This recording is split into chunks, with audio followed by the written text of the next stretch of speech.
नमस्कार दोस्तों, जय हिंद। स्वागत है हमारे यूट्यूब चैनल एक्सपर्ट रितेश पे। आज हम एक नया चैप्टर अलजेब्रा सेशन में लेके आए हैं वेक्टर, जिसको you can so also vector algebra, जिसको आप वेक्टर अलजेब्रा बोल सकते हैं। तो चलिए आज हम देखते हैं वेक्टर अलजेब्रा होता क्या है और इसका प्रकार जो होता है उसके वेक्टर अलजेब्रा। तो चलिए सबसे पहले जानते हैं वेक्टर होता क्या है। तो वेक्टर वही होगा जिसमें मैग्नीट्यूड होगा। क्या होगा? एक मैग्नीट्यूड होगा और दूसरा क्या होगा? डायरेक्शन होगा। जिसमें मैग्नीट्यूड भी होगा और जिसमें डायरेक्शन भी होगा वही हमारा क्या होता है? एक वेक्टर होता है। तो वेक्टर होने के लिए दो कंडीशन चाहिए, उसमें मैग्नीट्यूड भी होनी चाहिए और डायरेक्शन भी होनी चाहिए। तो हमारा क्या हो जाता? वो हमारा वेक्टर हो जाता है। मैग्नीट्यूड बोले तो उसमें लेंथ होनी चाहिए, अगर डायरेक्शन बोले तो उसमें क्या होनी चाहिए? एक एरो होना चाहिए, जिससे एरो के तीर जो बोलते हैं ना, एरो के निशान। तो क्या बताए? मैग्नीट्यूड होनी चाहिए और उसकी डायरेक्शन होनी चाहिए। तो ये देखिए ओ से ए तक जो जाएगा इसकी तो लंबाई होगी कुछ लेंथ, तो मैग्नीट्यूड हो गया। उसके बाद देखिए इसका तो डायरेक्शन हो गया ना जी, मतलब इसकी ये किस दिशा में जा रही, इधर की ओर जा रही है ना, इसकी डायरेक्शन किधर हो गया? तीर की चिन्ह दिया हुआ है, इसको हम शॉर्ट में लिख सकते हैं ए वेक्टर। क्या बोलेंगे हम इसको? ए वेक्टर।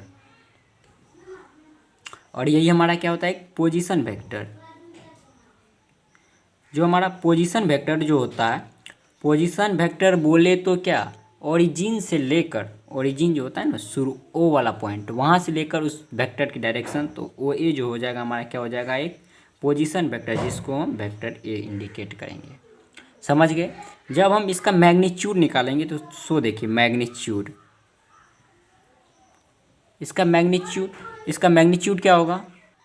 इसका मैग्नीट्यूड ओ ए, मतलब ए हो जाएगा। समझ गए? पोजीशन वेक्टर, मैग्नीट्यूड समझ गए, वेक्टर समझ गए। अब हम चर्चा करेंगे इसके प्रकार पे, ये कितने प्रकार के होते हैं। तो चलिए पहला जो टाइप है हमारा वो है यूनिट वेक्टर। यूनिट वेक्टर क्या होता है? जो गिवन डायरेक्शन दिया रहता है ना, वही हमारा होता है यूनिट वेक्टर। और याद रखना है, जब यूनिट वेक्टर कहा जाएगा तो उसका मैग्नीट्यूड जो होता है ना, परिमाण, वो हमेशा क्या होता है? एक 1 होता है, 1 के बराबर होता है। डैट मीन्स यूनिटी होता है। समझ गए?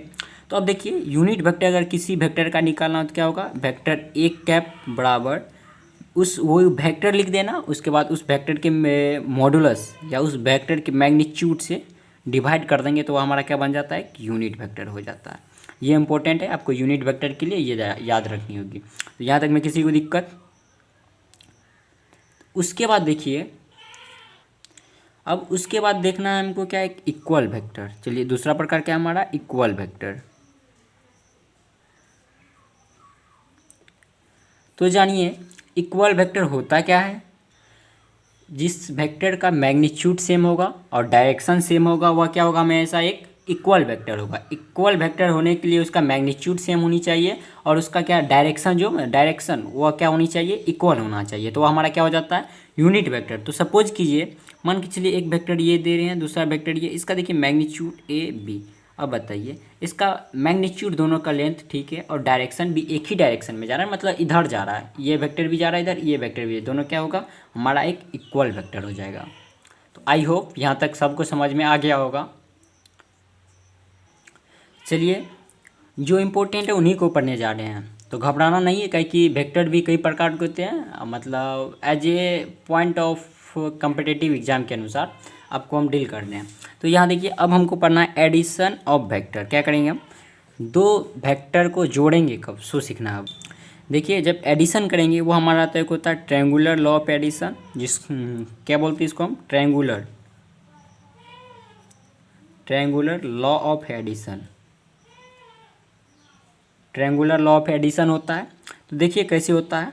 मान के चलिए पहला वेक्टर हो गया और दूसरा वेक्टर ये हुआ ए बी सी।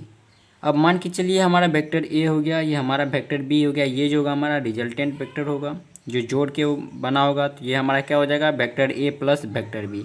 यहाँ तक में किसी को दिक्कत नहीं होनी चाहिए।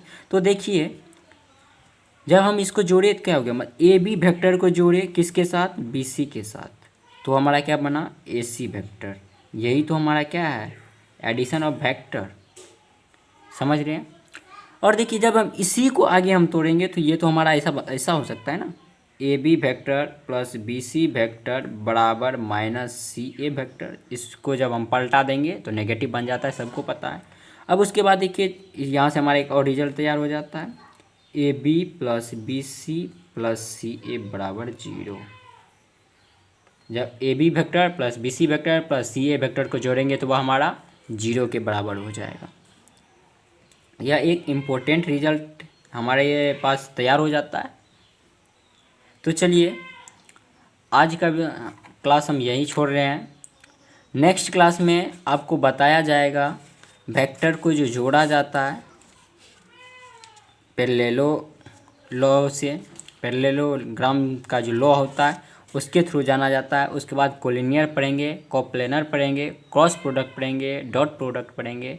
तो आगे की कहानी आगे वीडियो में जानेंगे। तब तक के लिए बाय, जय हिंद, लव यू ऑल।